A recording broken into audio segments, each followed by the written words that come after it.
इथे फक्त दागिने नाही तर पिढ्यानपिढ्यांचा विश्वास मिळतो.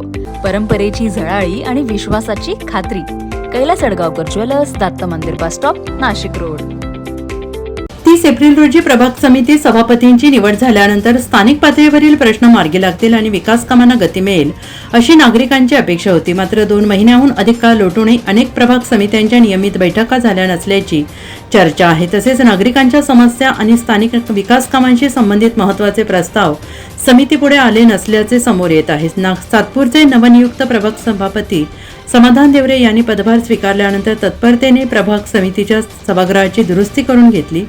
विविध विभागांच्या कार्यालयांची पाहणी केली. तसेच प्रभाग क्रमांक 9, 10 आणि 11 मध्ये दौरे करून अधिकाऱ्यांना आवश्यक त्या सूचना दिल्या. या उपक्रमांचे नागरिकांनी स्वागत केले. मात्र या पाहणीनंतर प्रत्यक्षात किती विकास कामे पूर्ण झाली, किती कामांना मंजुरी मिळाली आणि नागरिकांच्या मूलभूत समस्यांवर कितपत तोडगा निघाला याबाबत नागरिकांमध्ये प्रश्न उपस्थित होत आहेत. 4 वर्षांच्या प्रशासकीय कारभारानंतर लोकप्रतिनिधी पुन्हा सत्तेत आले असले तरी प्रशासनाच्या कार्यपद्धतीत अपेक्षित बदल झालेला दिसत नसल्याची दबक्या आवाजात चर्चा आहे.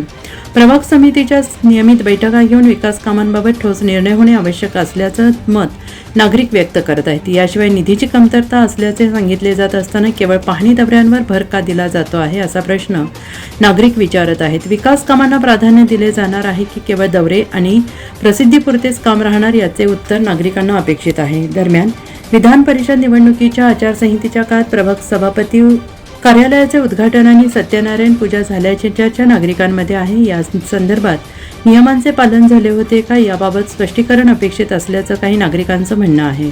नागरिकांनी लोकप्रतिनिधींना निवडून दिले ते केवळ दौरे किंवा पाहणीसाठी नव्हे तर रस्ते, पाणीपुरवठा, स्वच्छता, गटारी, दिवाबत्ती इतर मूलभूत सुविधा वेळेत उपलब्ध व्हाव्यात या अपेक्षेने. त्यामुळे आता सातपूरमध्ये प्रत्यक्ष विकास कामांना गती मिळणार का हा प्रश्न सर्वसामान्य नागरिक विचारत आहेत.